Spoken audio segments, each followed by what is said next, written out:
Kurzemes plānošanas reģions viesojās Igaunijā. Tas bija pieredzes apmaiņas brauciens, domāts visiem Kurzemes plānošanas reģiona pašvaldību vadītājiem. Jāsaka, ka lielākā daļa arī piedalījās šajā braucienā uz Igauniju. Un man jāsaka, ka brauciens bija tiešām ļoti vērtīgs, un mēs uzzinājām daudz ko jaunu gan par Igaunijas darbu pašvaldībās, gan arī par Eiropas Savienības struktūra fonda apguvi Igaunijā.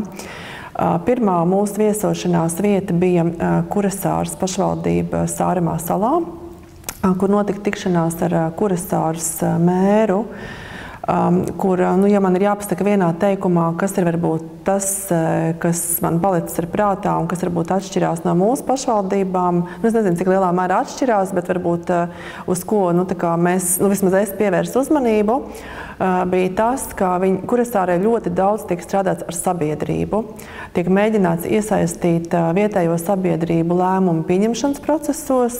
Pašvaldība cenšas regulāri atskaitīties par padarīto, komunicē ar iedzīvotājiem ikdienā ne tikai varbūt caur avīzes un televīzijas starpniecību, bet arī tādās sarunās. Jāsaka, mums Kuldīgas novadā arī šogad iedzīvotāju sapulces bija visos no mūsu pagastiem un diezgan labi apmeklēts. Tā kā mēs arī, protams, cenšamies to darīt, bet mums bija sajūta, ka Sāremā tiešām viņi dara to vēl vairāk. Un, protams, arī Sāremā, tāpat kā citās Igaunijas un Latvijas pašvaldībās, ir Eiropas finansējums diezgan daudz ieguldīts fondu finansējums. Viens no lielākajiem objektiem, kur mēs pabijām, ir kompetences centrs. Pavisam šādi kompetences centri ar dažādu ievirzi tiks būvēti vai ir uzbūvēti 12 vietās Igaunijā. Un tieši Kurasārē šis kompetences centrs ir domāts, lai palīdzētu uzņēmējiem attīstīt biznesu mazo kuģu būvniecībā.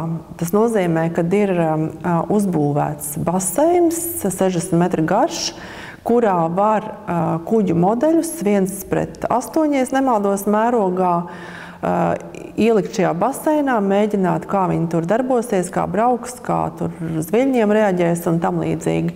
Un pēc tam skatīties, vai šie, kuģu modeļi ir pielāgojami arī ražošanai. Un apskatījām arī Kurasārē ražotni, kas savukārt, kas mūs pārsteidz, varētu teikt, ka tā bija tāda mēbeļa ražotne, kas arī mūsu apkārtnē ir šeit pietiekami daudz Kurzemē kopumā. Varbūt ar ko atšķirās no mūsu tādām ražotnēm bija tas, ka šeit izēvielas bija nevis koks, bet saplāksnes, ļoti kvalitatīvs saplāksnes, un izēvielas tika eksportētas no Somijas. Parasti ir kaut kā pretēji. Mēs savus izēvielas eksportējam uz Eiropu un tad sakam, ka mēs to pievienotā vērtību nemākam paši radīt. Tad šeit faktiski bija pretējs. Mēs redzējām pretēju procesu, kad izēvielas tiek iegādātas Somijā, bet šis gala produkts, šīs mēbeles, ļoti kvalitatīvas, dizainētas, tika radīts tieši šajā salīdzinoši nelielajā ražotnē Sāremā, Kurasārē konkrēti uz vietas. Un attiecībā par struktūra fondiem, kur mēs guvām arī ļoti tādu vērtīgu Igaunijas pieredzi, kā tiek apgūti struktūra fondi, un viesojamies Latvijas vēstniecībā Igaunijā, kur liels paldies jāsaka arī vēstniekam par atrasto laiku un šo organizēto tikšanos. Tad tas, kas man likās, varbūt būtu mums arī jāpārņem Latvijā un vairāk par to jādomā, tas ir Igaunijā fonda apguvē liels uzsvars tiek likts uz gājēju un velo celiņiem. Varbūt ne tik daudz uz dažādiem objektiem, varbūt ielām un objektiem arī, protams, bet tieši šis lielais uzsvars uz gājējiem un velo celiņiem ar mērķi, lai iedzīvotāji pārvietotos ar kājām, lai piekoptu veselīgu dzīvesveidu. Uz to tiešām bija likts liels uzsvars. Es domāju, ka droši vien kā mums arī būtu iespējams šo uzsvaru tieši uz šādu prioritāti likt lielāku.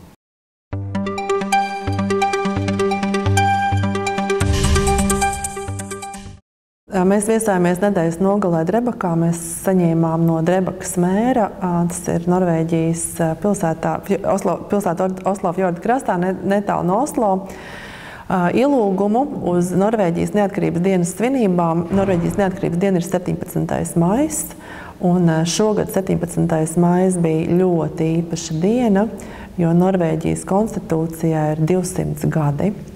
Tas tiešām ir tāds ļoti vēsturisks brīdis, un Norvēģijā šī neatkarības diena šogad tiks svinēta visās pilsētās, un arī Drebakā.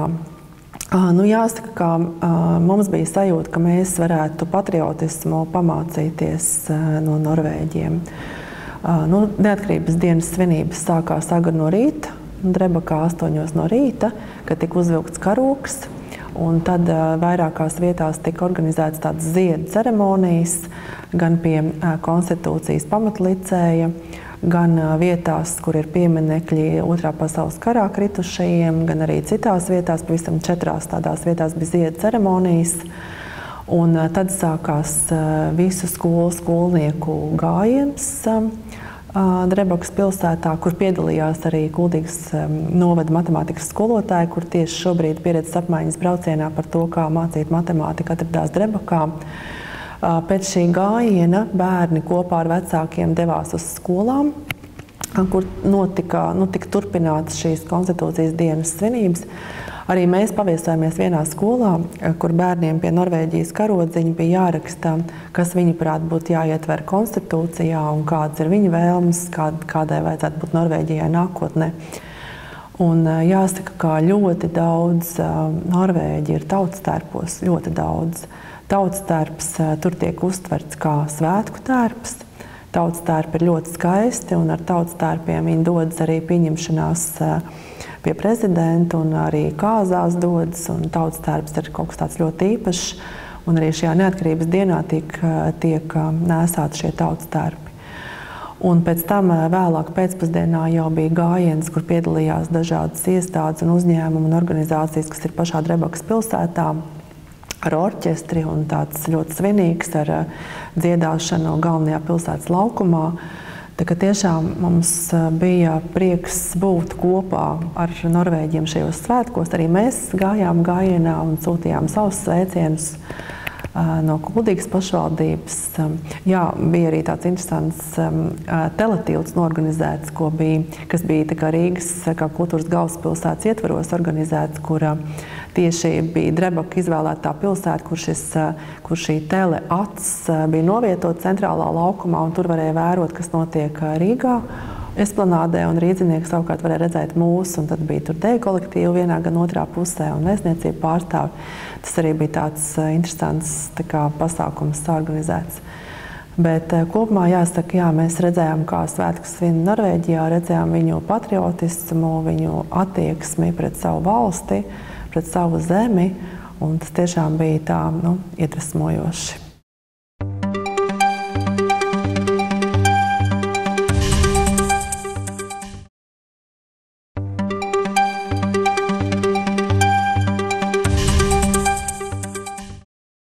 Kuldīga bija pieteikusi vairākus objektus šai balvai, un mums jau kā ļoti liela atzinība šķita, ka 2 no viņiem ir pusfinālā izvirzīti. Tā ir grāmata pilsētbūvniecība un arhitektūra, un tas ir arī Kuldīgas ielu telpu restaurācija Kuldīgas vecpilsētā pieteikta kā vīzija. Tad no pusfināla mēs bijām ļoti priecīgi dzirdēt, ka finālā ir nonācis arī viens no šiem objektiem. Tad Kuldīgas ielu telpu restaurācijas šī kopējā koncepcija bija jau fināla objekts, un tad starptautiskā žūrija vērtēja šos fināla objektus. Mēs viņus arī vadājām pa Kuldīgu un stāstījām un rādījām šīs vīzijas tālāko realizāciju un stāstījām par šiem procesiem, kas bija vīzijas izstrādes, par to kopējo ideju, par šo gaitu. Un šī starptautiskā žūrija mums arī bija ļoti labi novērtējusi, piešķirot vienu no galvenajām arhitektūras gada balvām šī kopējai Kuldīgas vecpilsētas ielu koncepcijai, kuras idejas autori ir tātad būvniecības nodaļa. Vispār, ka šādu koncepciju vajag, tā bija mana ideja, un koncepcijas izstrādes autori ir Gunts Kalniņš un Aldis Orniņš. Tālāk vecpilsētā mēs redzam jau šīs koncepcijas tehnisko projektu risinājumus, kas jau bija detalizēti tālāk, kur bija liela autoru komanda. Bet žūrija atzina šo te vīziju par šo atzīstamo pieeju, kad pilsētas mērogā kontekstuāli tiek risināti šie te ielu telpas jautājumi. Kopējo Kuldīgas vecpilsētas ielas seguma koncepciju, kuras konkrētais nosaukums ir Kuldīgas vecpilsētas ielu un laukumu seguma rekonstrukcijas un Alekšupītes promenādes izveides koncepcija. Autori ir Guntis Kalniņš un Aldis Orniņš. Tālāk ir izstrādāti vairāki būvprojekti, kuri jau ir realizēti pilsētvidē. Un šos objektus var pieteikt kā atsevišķi jau kā nominācijas, bet šajā koncepcijai tāds loģisks secinājums ir šie tehniskie projekti, kurus es tūlīt nosaukšu. Kuldīgas vecpilsētas, Venēcijas, Alekšupītes un ar to saistīto ielu un laukumu kā pievilcīgas dzīves telpas un ekonomiskās attīstības teritorijas izveide, kuru arhitektūras mākslinieckās izpētes autori ir Kristīna Veinberga un Juris Zviedrāns. Projektētāji ir SIA inženierbūve un arhitektūras sadaļa ir SIA Dianas Zalānas projektu birojas. Tālāk būvprojekti Leona Paigles ielu posmu, Dzirnavas ielu un Jelgavas ielu, šo te apjomīgo ielu izpētes veicējs un AR daļas sadaļas autori, tātad SIA Bels un arhitekta Lāsma Lediņa. Tālāk vairākas ielas Alunāna, Dzirnavas, Milšu, Mucenieku, Mālu, Ventspils, Kaļķu, seguma rekonstrukcijas projekta autora ASVCI, būvprojekta autors Ginis Lasmanis un Grāns Annas parka ielu rekonstrukcija, SIA projekts 3, būvprojekta autors Mārtiņš Rūps, tālāk Kalnielas projektētāja Velga Siliņa un Pilsielas projektētājs Guntis Kalniņš. Un es ceru, ka es visus piesaucu, kas ir tālāko tehnisko projektu detalizācijas autori.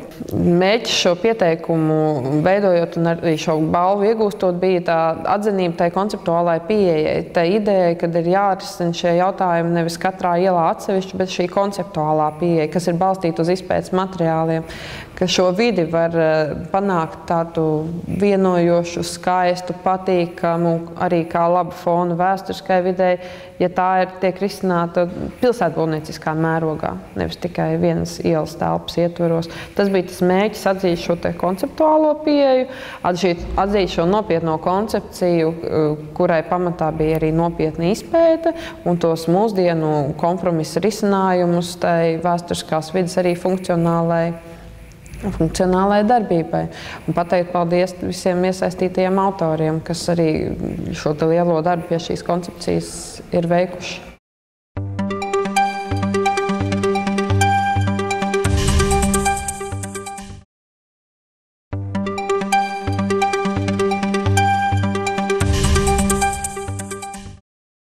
Šogad UNESCO spēle notiks Kuldīgas Veckuldīgas pilskalnā, un šo vietu esam izvēlējuši pateicoties tam, ka mūsu pilskalns šogad ir iegūst tātad arheoloģijas gada balvu, un līdz ar to arī izvēlējām pilskalnu kā spēles dalības vietu.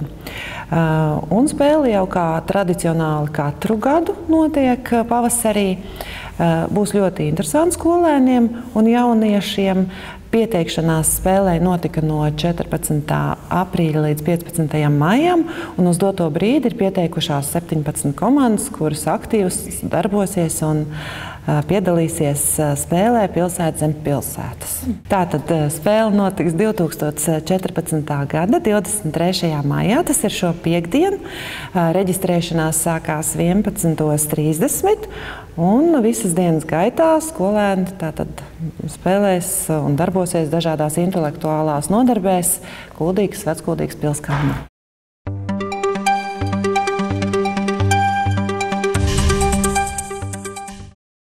Spēles mērķis ir pievērst tieši skolēnu un jauniešu uzmanību Kuldīgas mantojumam kā pasaules vērtībai, kā vērtības kopumam. Un, lai izzinātu šo mantojumu un apzinātu šo mantojumu vērtību un apjomu, tad skolu jaunieši un bērni ir aicināti lūk uz šādu te izzinošu spēli, pasākumu, kurā viņi uzzina daudz ko jaunu gan par konkrēto objektu, kur tas notiek, gan vispār par pasaules kultūras mantojumu kā tādu.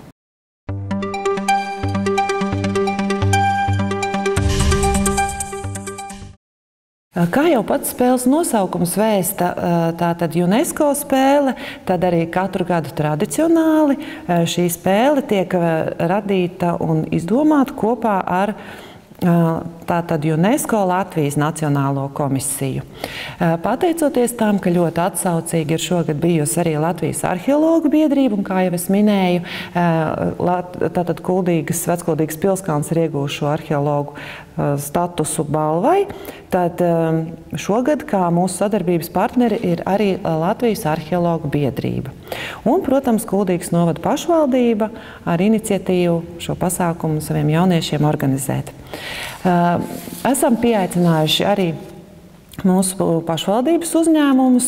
Kā jau minēju, katrs kontrolpunkts tiks nodrošināts ar kādu no mūsu sadarbības partneriem. Tā skaitā Kuldīgas novada muzejs, Kuldīgas kultūras centrs, Kuldīgas novada galvenā biblioteka, Kuldīgas novada bērnu un jauniešu centrs, tātad Kuldīgas tehnoloģija un turisma tehnikums ļoti aktīvi atsaucās uz sadarbību, kā arī Kuldīgas sporta skola, Kuldīgas turisma un informācijas centrs. Ļoti aktīvi mums pieteicās atbalstīt Kuldīgas skauti, tāpat laikā iesaistījās arī Kuldīgas komunālie pakalpojumi, Kurzemes kultūras mantojuma centrs Kūrava.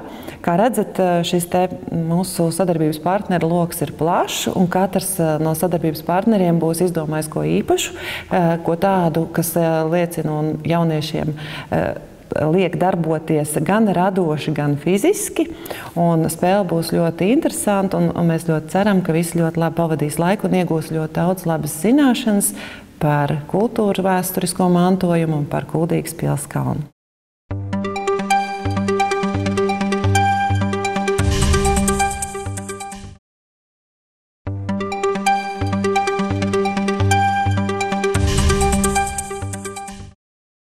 Tātad 24. maijā, sestdien, ir gaidām velodiena Kuldīgā. Laiks gaidāms ļoti labs, tāpēc mēs noteikti gaidām daudz viesu. Visa programma sāksies pilsētas estrādē 10:00 ar dalībnieku reģistrāciju. Tālāk 11:00 ir pasākuma atklāšana ar dažādām uzrunām, ar velodienas himnu un velosipēdu zvaniņu kori. Pēc kā 11:30 sekos velodienas parāde cauri visai pilsētai līdz pat vieglatlētikas manēžai, kur šī parāde pāraugs velodienas braucienā. Šogad ir